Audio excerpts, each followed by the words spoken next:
right, but now time to get to the movie of the night, a movie that is a remnant of Universal's Dark Universe. Right. And I'm not going to give my recommendation yet, but I'll say this much. It's better than the last Dark Universe movie. That would not be difficult, though, would it, Vincent? No, it would not. Not at all. Let's talk about The Invisible Man. All right. And thank God it wasn't part of some larger universe thing, and it just could be its own film. Well, I think that's his greatest And how thing to funny, because, I mean, this was stalled in production for quite a while after the failure of the Mummy with Crazy Town. Tom Cruise. That's it. And please don't sue me. Because it was one of those things where I think it was the Invisible Man was in production for a long time. I think with Johnny Depp, right? I feel like that. Yeah, That seems like a Johnny Depp thing, right? Yeah. So I think it was in production for a while. As long as he can hide his and it was beautiful supposed, face. and I think it was supposed to build on that. But then when the Mummy bombed, they were like, "Oh no, we got to do this differently." Yeah. Oh, excuse me. Yeah. It's that season, kids. Wash your hands. Yeah. For those of you who don't know the plot of the movie, we'll go over it real quick. Basically, a woman named Cecilia, played by Elizabeth Moss, who most people know from either Mad Men or The Handmaid's Tale. She plays a woman that is escaping her wealthy and extremely abusive and controlling boyfriend, only to find out 2 weeks later that he has committed suicide since she left him and has left her $5 million. And she gets to keep the $5 million, assuming she does not break the law or is proven insane. But then all of a sudden, weird things start to happen around her, and Cecilia starts to suspect that her boyfriend is still alive and invisible. So that's everything. That old chestnut. That old, yes. Guys, I don't know. Okay, so Lane, since you gave the introduction to your show, John, we'll start. Initial thoughts on the movie, just quick little diddlio. Yeah. So we're going to avoid spoilers at first here, but I'll say abstractly, I enjoy the first and second act of this movie hell of a lot more than the third act. I think things started to kind of get muddled and a little convoluted. But I thought it was nice that it seemed like an adult wrote this, like the characters like seemed like real people and real environments, and just, I felt tension in this movie because I actually believe that these people were actual human beings and they weren't just cliched cartoon characters. So I was able to get invested in the story, and I loved its slower pacing. You don't really see that or expect that with movies that come out today in the horror genre. I don't know if we call this more horror suspense or horror / suspense. Thriller. A thriller, I guess would be the way to put it. So I really appreciated that this movie was made for adults. All right, Lane, your initial thoughts? I was really struck by kind of the atmosphere of the film. I thought that the lighting was really purposeful. I thought that it had a nice consistency throughout. I thought the coloration was very purposeful as well and stuck to a very specific palette. And the cinematography, I thought, had a nice cadence to it. We'll talk a little bit more about that in a few minutes. But and I also I thought that the score was good. It wasn't quite like the same literally one note tension kind of soundtrack that you hear in movies like this, where it's literally like ominous note. Oh, sorry, that's me peeking again. It's okay. Sorry, but yeah, I thought that, like John said, this was definitely for actual human beings, adults, and I thought that. With technical difficulties, please stand by. Yeah, hold on, everybody. Sure, yeah, no problem. At this moment, broke it. please take the chance to go to the concessions. Let's all go to the lobby. I broke it. Okay, no, it's okay. I probably did something. No. And Here, grab you and yourself a John want to share a mic for a minute here? Come over here, handsome. Let's cuddle. Let's cuddle. But just as a last thought for the initial impressions, I thought we're doing that a duet. ooh, I thought that this was a good way to tell this story, and I thought that they handled very serious subject matter without making it ridiculous. Because this could have gone either way, and they really decided to go all in. Abusive boyfriend, to explore something as heavy as domestic violence. I thought that it was handled pretty well. This is like so much better than Hollow Man, which I can't help but compare this to. The Kevin Bacon movie came out in I was 99. totally thinking about it while we were watching because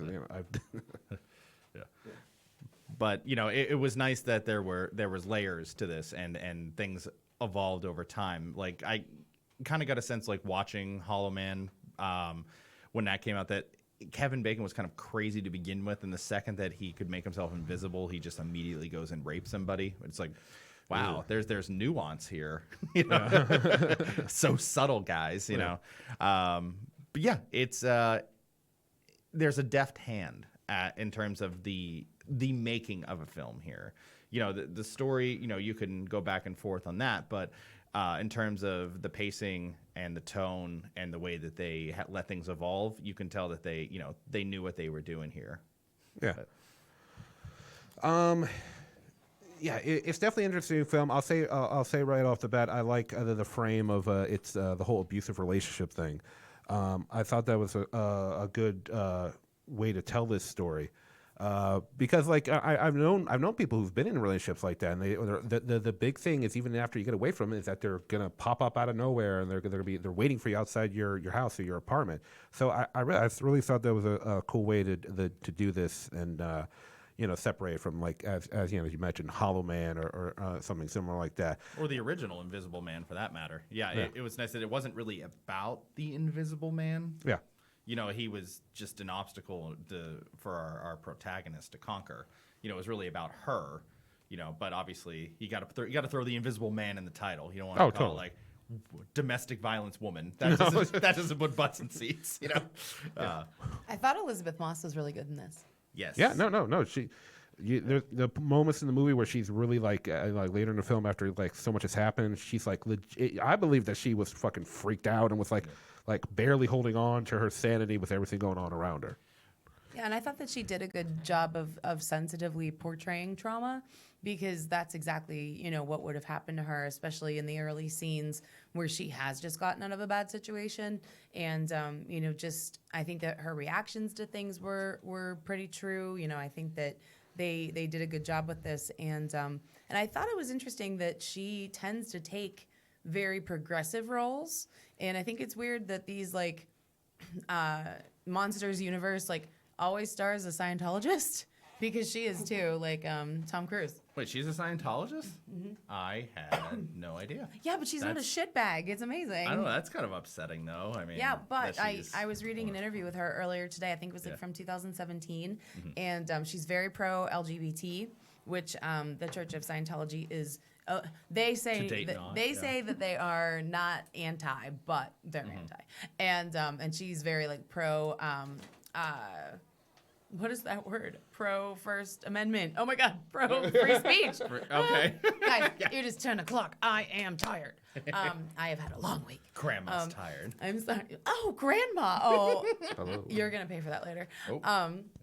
But I thought that was interesting that she's taken on, especially like Handmaid's Tale. She said that the credo of that show aligns the best with her beliefs of, progression and fighting for what's right and loving whoever you want to love. Like, that's like her bag, baby. Well, that's interesting, because I try to stay topical on films all the time, but I'm about 10 years behind everybody on TV. So like I see her as, the woman from Mad Men. Which you haven't even finished. Right, yeah. And like, so Handmaid's Tale, I know everybody loves it and it's supposed to be great, but I haven't seen a second of it. But I know that she's supposed to be fantastic on it. And she's just fantastic, and she was very good in the movie. And so was the supporting cast. Like I didn't quite understand the relationship of the guy that she ends up staying with. James, played by Aldous Hodge. I was confused too. At first, I thought, because we get to meet her sister in the movie. Yeah. Yeah. And I thought, is this could be the husband or something? And like the kids, I guess he's just a friend or something. Yeah, I think he was just a friend of her sister's. I think the idea was to find someone that she was like loosely connected with, so that Adrian, who is the abusive ex-boyfriend, couldn't necessarily like track Cecilia down that easily. I think that was the thinking, but it wasn't super well explained. Yeah. That would make sense. Yeah, but I guess I don't want just mindless exposition. Yeah, but like, I'm so glad that we're such good friends from blah blah blah blah. Or something like. Remember at the academy? Yeah. All right, we're gonna do a quick test to see if this I can fix the mic or not. Here we go. Hello, hello, hello, hello. Hello, hello, hello. Hello, hello. Oh, there we go. Okay, so Lane, try this out. If it fails again, well then you and your man just gotta share the mic.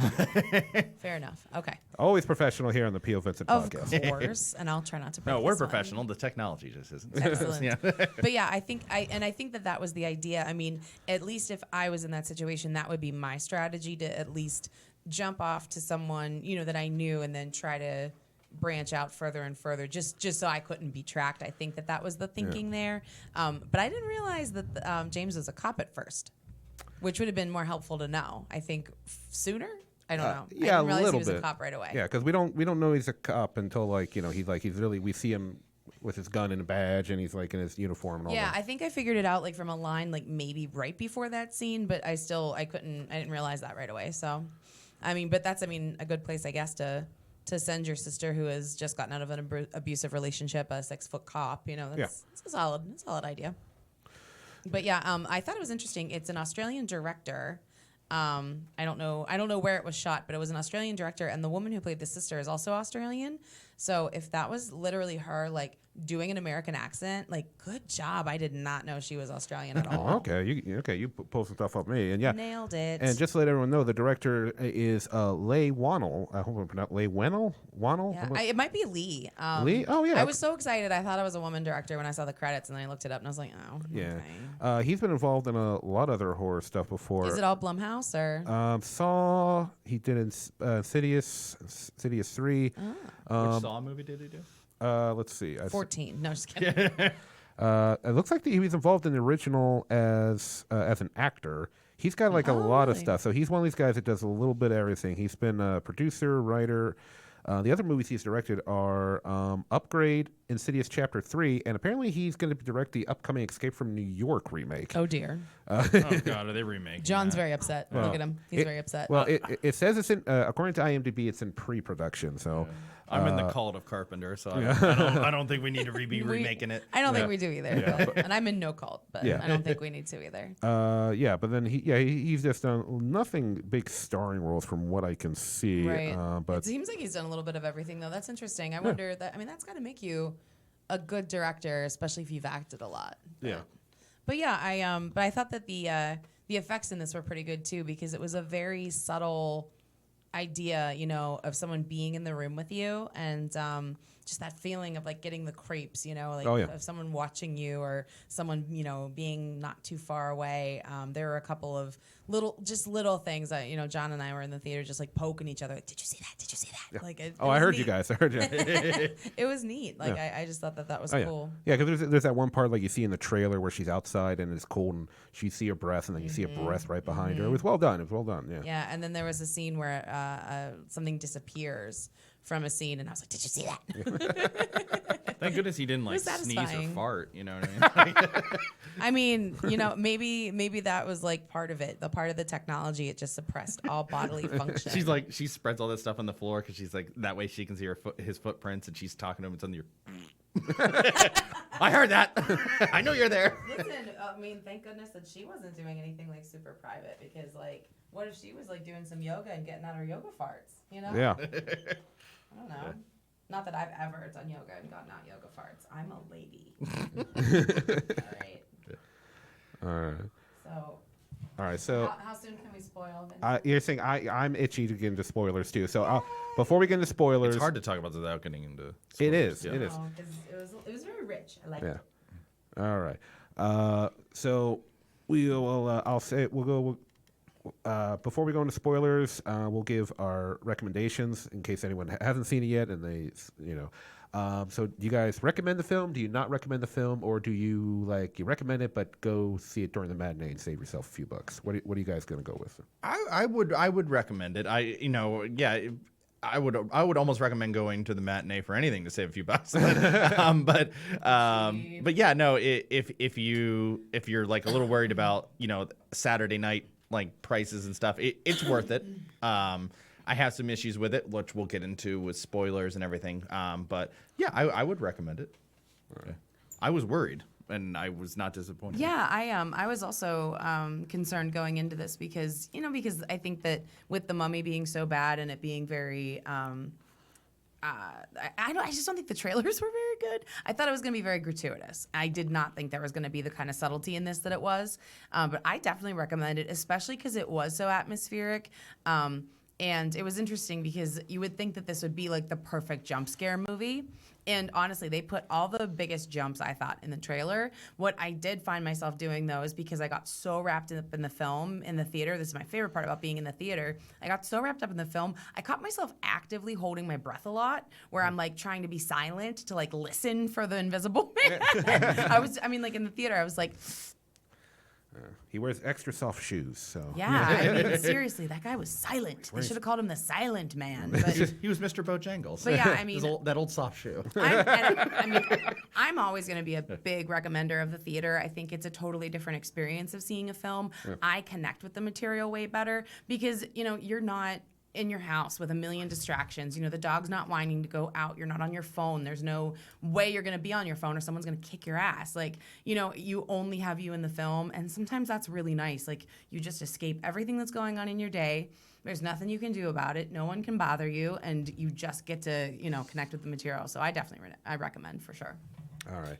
I too am going to give it my recommendation. I thought everyone gave a really good performance. The special effects were cool, and we're going to get to one thing later regarding special effects.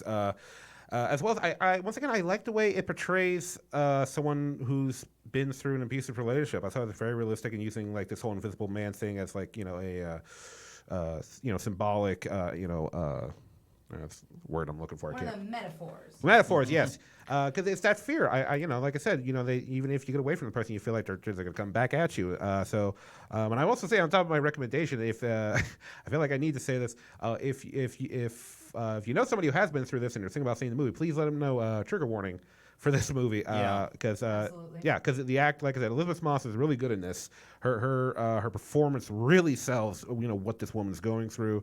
And all the other actors do a fine job as well. And I had a good time with this movie. It is definitely suspenseful. It definitely gets you thinking. Because I was like you. I was looking for stuff. I was like looking for like maybe things moving aside or like it bumps it or like just that creak. I was listening for those creaks.